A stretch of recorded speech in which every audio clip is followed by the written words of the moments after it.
Bonjour à toutes et à tous. Écoutez, je vous remercie d'être présents aujourd'hui pour un moment que nous attendions depuis longtemps. C'est avec une immense fierté que nous annonçons officiellement la réouverture de la piscine du Cégep de Saint-Félicien, qui sera accessible à la communauté collégiale et à l'ensemble de la population à compter du 9 février prochain. Si on fait un petit retour sur les événements, en août 2024, nous avons dû prendre la difficile décision de fermer la piscine après avoir reçu des résultats préliminaires d'une étude d'ingénierie relevant une désuétude avancée de l'infrastructure et des risques importants de défaillance de la tuyauterie. Cette décision n'a pas été facile, bien entendu. Toutefois, il était nécessaire pour assurer la sécurité de nos usagers et préserver la pérennité de nos installations. Depuis, nous avons réalisé une modernisation complète de la piscine. D'ailleurs, notre coordonnateur, Pierre Morin, va venir vous expliquer l'ensemble des travaux qui ont été réalisés au cours de la dernière année et demie déjà. Mais avant tout, je tiens d'ailleurs à souligner l'engagement du conseil d'administration qui a réaffirmé sa volonté d'assurer l'accessibilité de cette infrastructure sportive essentielle à notre communauté. Leur soutien a été crucial pour débuter les travaux et mener à bien ce projet. Si on revient un peu sur les investissements, au total, ce projet représente un investissement de 2,2 millions. 2,2 millions, ça comprend quoi? Ça comprend les 2 vestiaires. Donc, déjà en 2022, nous avions commencé les travaux, puis ça monte rapidement, 770 000 $ pour les 2 vestiaires, et par la suite, près de 1,4 million qui est consacré pour la réfection de la piscine. Et nous sommes très contents d'avoir eu un soutien de 800 000 du ministère de l'Enseignement supérieur.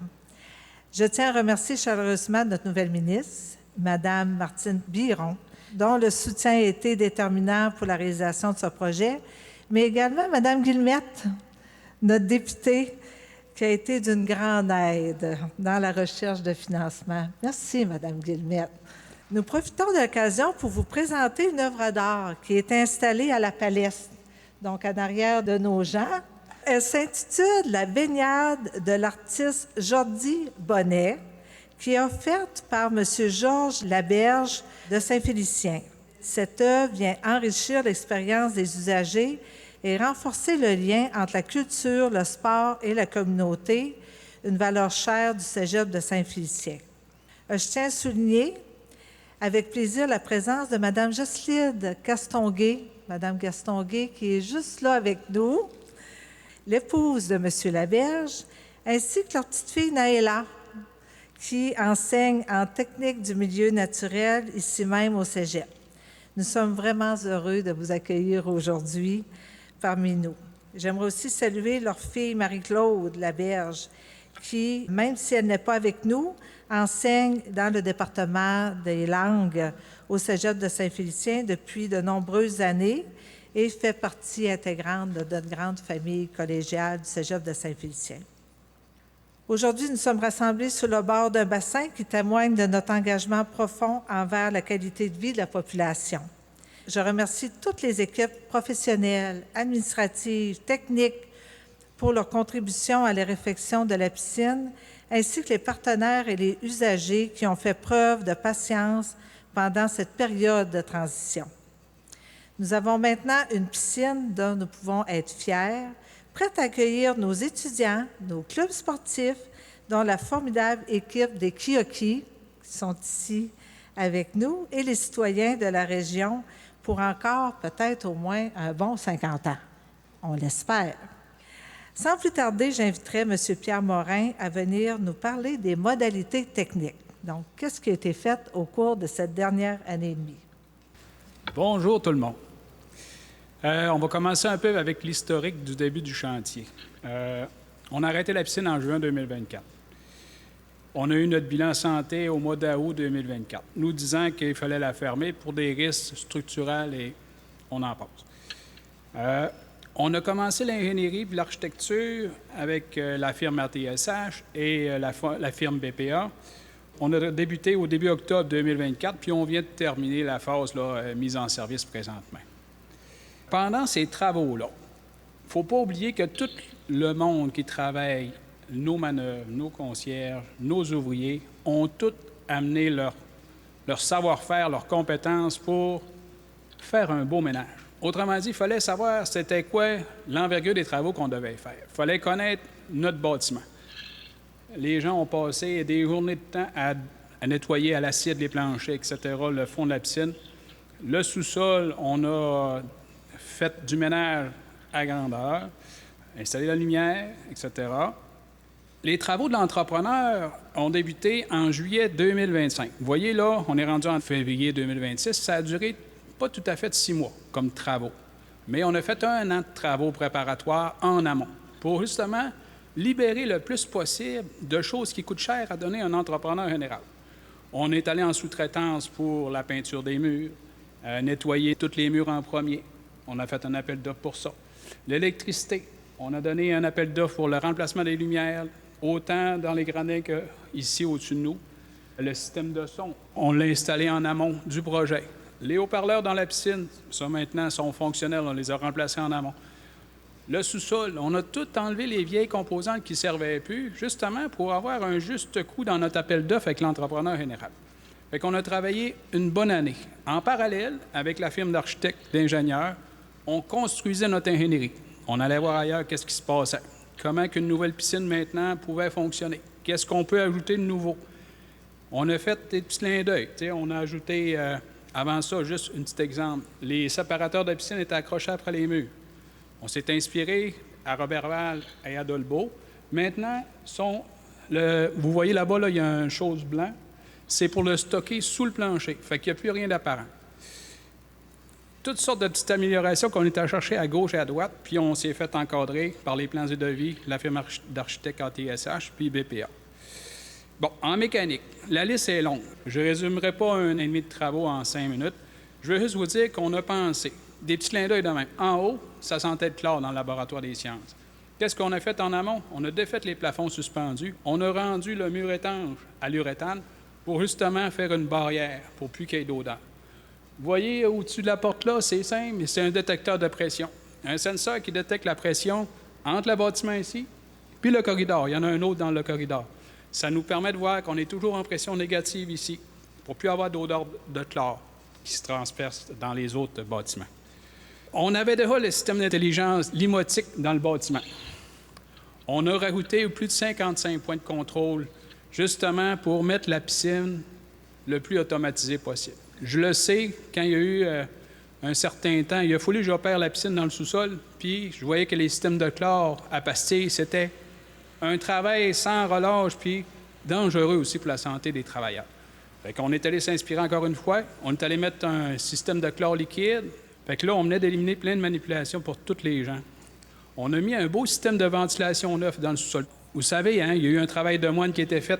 On a tout conservé la céramique. Ce qu'on a voulu faire, c'est faire le meilleur projet à meilleur prix, tout en minimisant les investissements puis en travaillant de façon intelligente. Bâtir sur ce qu'on a, parce qu'on est capable de faire du neuf avec du vieux, puis vous allez en voir la preuve aujourd'hui. Tous les petits joints de coulis, ça a passé dans les journaux. Les gens étaient là à nettoyer joint par joint. C'est un travail de moine. Tous les petits joints ont été réfectionnés pour dire on conserve notre céramique, mais on s'attarde vraiment au gros morceau qui est... Ce qui était dangereux pour nous, c'est les drains de fondation, les drains de la piscine. Ça mesurait 4 pouces, puis c'était rendu à bout d'âge. Fait qu'il fallait les remplacer. Mais en parallèle, on fait le ménage pour mettre l'instrumentation puis mettre nos investissements à jour. Maintenant, on est en 2026. L'équipe de Danick a des gens spécialisés pour produire des codes QR. C'est pas compliqué maintenant. On a acheté des équipements qu'on va lire la qualité de l'eau 3 fois par jour.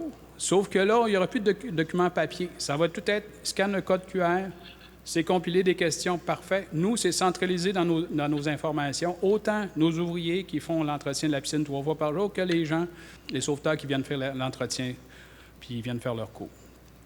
Ici, on est sur le vent dominant, le vent d'ouest. Fait que, il y avait eu un affaiblissement des murs de béton. C'était brisé en escalier, on appelle ça, c'était lézardé. On a rajouté une exostructure. avec justement notre directrice des ressources matérielles, j'avais commencé à peinturer le pourtour dans un appel d'offres précédent 1 an plus tôt, mais rendu là, ça ne fitait pas, en bon français. Je suis allé voir Mélissa, elle dit, j'aurais besoin d'un œil externe. Conseille-moi. Elle dit, bon, tu as un beau bleu là-bas, ça serait bon que tu l'appliques sur ce mur-là. On avait appliqué une bande. Après ça, on s'est convaincu avec l'architecte et notre direction des services administratifs que c'était une bonne option de couvrir ce mur bleu-là au complet. Puis ce qui est le fun, c'est on hésite toujours à mettre des couleurs punch, mais ce qui est le fun, c'est quand on va dans les corridors, on arrive ici, le reflet de l'eau dans le mur bleu, ça fait un effet de profondeur. J'en aurais des anecdotes à vous conter, mais il faut que je laisse la parole à Mme Nancy Guillemette. En passant, lorsqu'on a eu l'annonce d'un certain montant qu'ils nous donnaient, j'en ai eu la chair de poule. Je veux juste vous dire que ce projet-là, on l'a travaillé fort. Puis on l'a vraiment tout en équipe. Ça a soudé l'équipe. Ce qu'on veut, notre but, c'est d'améliorer les conditions de travail de nos travailleurs qui vont opérer la piscine, laisser aussi à la population un équipement en bonne qualité, puis qu'on a pensé environ à tout ce qui pouvait se passer là, dans l'industrie par rapport à l'utilisation d'une piscine. Je vous souhaite de vous amuser. Moi, ma passion dans la vie, c'est de remettre les choses en ordre. Je ne suis pas un nageur comme vous autres, mais je crois qu'avec vous, là, ça va être plein de joie dans cette piscine-là. Merci tout le monde. Monsieur Morin, quel travail! Bravo à vous, puis à vos équipes aussi qui ont travaillé fort. Je vois ici notre préfet, des maires, ça démontre bien l'importance de cette infrastructure pour toute notre MRC. On a quelques filles du club de natation Kyoki. On a des jeunes hommes aussi. Merci d'être avec nous. Je me souviens d'être venue ici dans des moments beaucoup moins joyeux. J'avais ma collègue à l'époque, Pascal Derry, qui était ministre de l'enseignement supérieur, qui était venu rencontrer les équipes du cégep. Et après la rencontre, Sylvie me prend à part et elle dit, Nancy, elle dit, est-ce que tu pourrais rester un petit peu après, j'aurais quelque chose à te parler, elle dit, je voudrais te montrer quelque chose. Bien sûr. Fait qu'on s'en vient ici à la piscine, je rentre dans des beaux vestiaires, wow, il venait juste d'être terminé. Et là, elle me dit, je vais devoir fermer la piscine. Ah oui? Je dis quand? Elle dit maintenant. Donc, quel bonheur pour moi aujourd'hui d'être ici avec une belle piscine, des belles infrastructures, puis en plus, on a amélioré le système. Moi, à cette époque-là, j'avais demandé à ma collègue Pascal Derry, est-ce qu'on peut faire quelque chose? On savait qu'il n'y avait pas d'enveloppe budgétaire. La Ville, à ce moment-là, et le cégep m'avaient dit, bien, écoute, on n'a pas le choix, on va y aller, on va voir ce qu'on peut faire, mais on va y aller tout de même. Donc, moi, j'ai beaucoup harcelé ma collègue Pascal Derry. Et quand il y a eu le changement au niveau ministériel, c'est le premier dossier à lequel j'ai parlé avec Martine Biron. Et encore là, rien dans les infrastructures, mais j'ai dit, il faut faire quelque chose. Donc, je veux souligner la résilience du cégep de Saint-Félicien et de la Ville, qui ont d'abord uni leurs efforts et conclu une entente pour réaliser les travaux. Puis de mon côté, j'étais très heureuse de pouvoir appeler Sylvie il y a quelques mois et de lui dire que j'avais réussi à trouver un 800 000 $. Cette enveloppe-là, ça vient du sport, mais aussi de l'enseignement supérieur. Donc, j'étais très heureuse. J'ai remercié mes collègues en votre nom. Ça permet de couvrir un peu plus la moitié des frais. Puis, je sais qu'il l'aurait fait quand même, mais je me dis que ce 800 000 $-là, ils vont l'utiliser à autre chose pour nos étudiants, puis on en a grandement besoin. Donc, cette piscine, ça joue un rôle central pour la population de Saint-Félicien, mais on le voit de tous les environs aussi.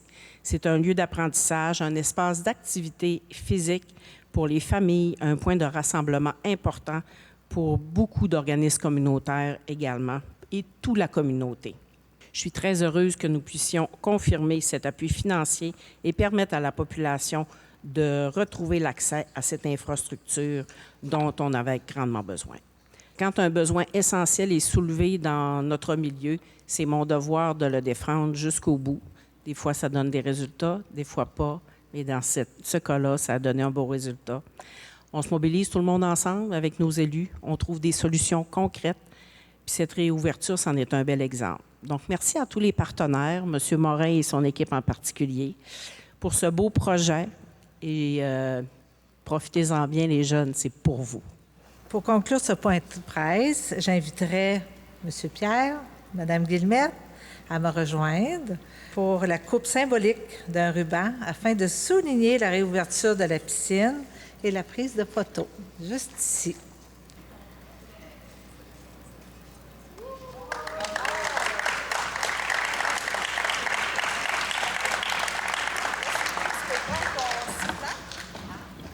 Je pense qu'il est important d'inaugurer de façon plus officielle. On a des nageurs, nageuses qui vont sauter pour la première fois dans la piscine depuis qu'elle est en fonction.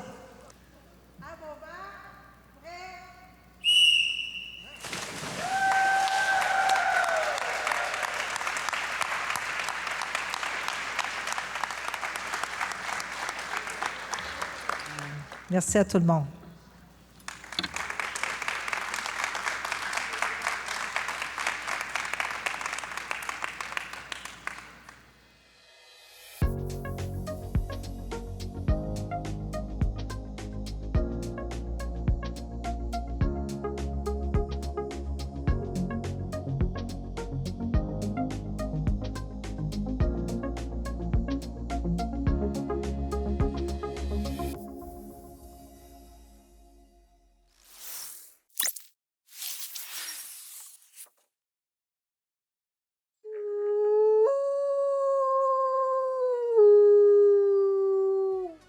C'est malade.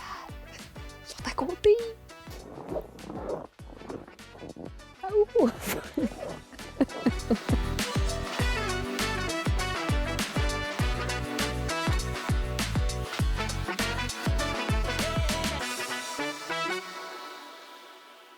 Aujourd'hui, on est au parc Mahican, qui est aussi Aventurade. On vient visiter cette belle entreprise qui est située à Girardville. Ils font du chien de traîneau, de l'hébergement, il y a de l'expédition en motoneige. Donc, on vient voir l'expérience globale, hivernale d'Aventurade et du parc Mahican. Oui.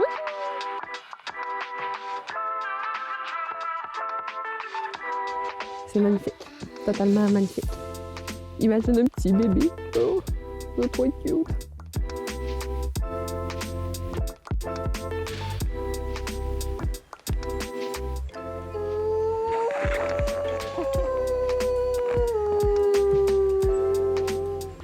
Ça s'étend sur à peu près de l'eau, enfin 4 hectares. Donc là, on a le chenil avec le départ des chiens de traîneau. Le départ des chiens. On attend prospecteurs, trappeurs, arcas, c'est nos camps en forêt pour les séjours itinérants. Là. Voilà. Fait que vous avez des camps en forêt que, par exemple, les personnes y vont en expédition puis qui arrivent au camp? Ben là, actuellement, par exemple, on a un séjour de 5 jours. Après, on a des personnes comme aujourd'hui qui font une journée chez un traîneau et qui ce soir vont dormir au loup, aux écologes qu'on ira voir tantôt. Et puis après, on a aussi des personnes qui viennent qui n'ont qu'une journée d'activité.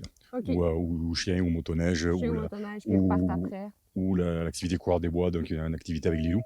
Ça fait combien de temps que vous êtes en opération? Depuis 94. Depuis 94? Oui, ça fait déjà un petit moment. En fait, on a 30 ans cette année. Wow! Là, c'est la partie, on a la pièce des chiens, là où il y a tout le matériel pour les traîneaux, les harnais, tout comme ça. Ça, c'est la pièce motoneige.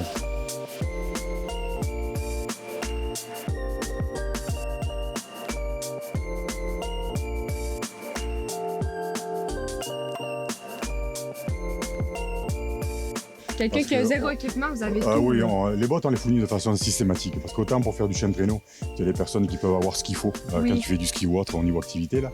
Mais les bottes, c'est rare que ce soit suffisant. On ne promène pas les gens dans le traîneau. Là. Les personnes, ou ils conduisent un traîneau tout seul, ou à deux, et ils alternent. Alors c'est sûr qu'il y a un nombre impair avec quelqu'un pour monter avec le guide. Puis vous, votre passion de faire ça, de créer ça, c'est venu d'où? De se dire, bon, ben je commence à faire ça? En fait, des activités de plein air depuis très longtemps. Et puis après, j'ai des chiens depuis plus longtemps que ceux qu'on a guidés. Et donc, au début, on avait des chiens et on faisait du traîneau pour nous. Puis après, comme je faisais du kayak et du canot pour moi, et à un moment donné, on a décidé de partager. De partager les personnes. Mais vous, Nouvelle-Tuc, et Saint-Maria, ça marche aussi.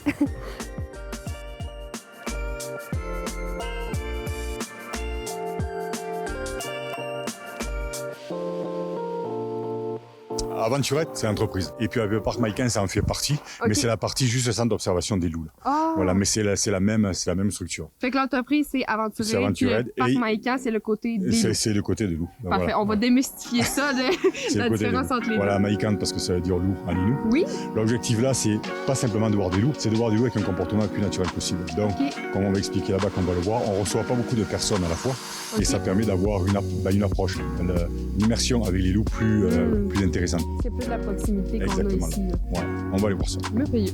On va voir ça.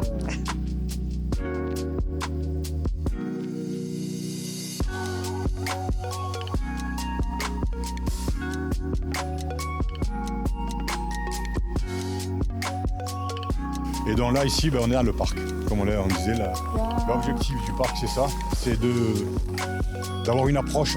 Le fait d'avoir peu de personnes à la fois, comme on les voit là, ils ne sont pas saturés. Là. Et même quand il y a les personnes qui viennent passer des nuits, comme on va le voir tout à l'heure, ils ont tendance à s'approcher et puis à venir davantage pour les personnes.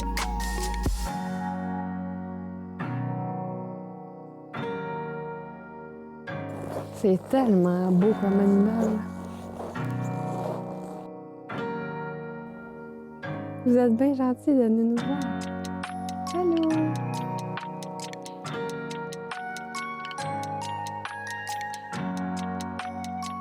Sur la colline là-bas. Ah! C'est incroyable. C'est ça, l'objectif au niveau des constructions ou autres, ça a été fait en priorité pour les loups. Mais parce que vous mettez tellement l'emphase sur l'authenticité puis le milieu de vie des loups que ça transparaît.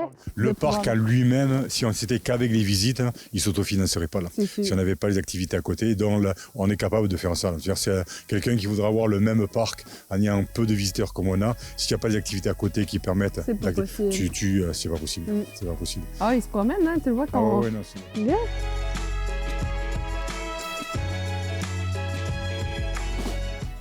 Mais parce qu'on n'est pas beaucoup, on prend notre temps, on n'a pas crié partout. Oui, c'est ça. On les dérange pas. C'est fantastique. Les voit, on les voit. Là.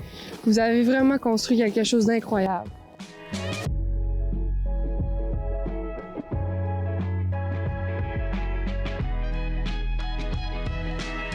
Merci tellement d'avoir pris le temps de faire une grande visite comme ça avec nous. C'était incroyable. Oh, il y en a là!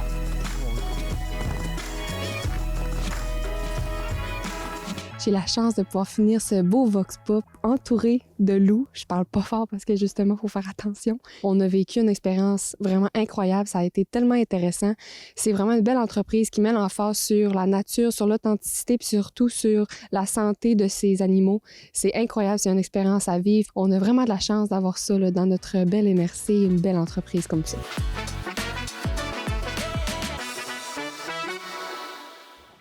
Malade. Fou raide.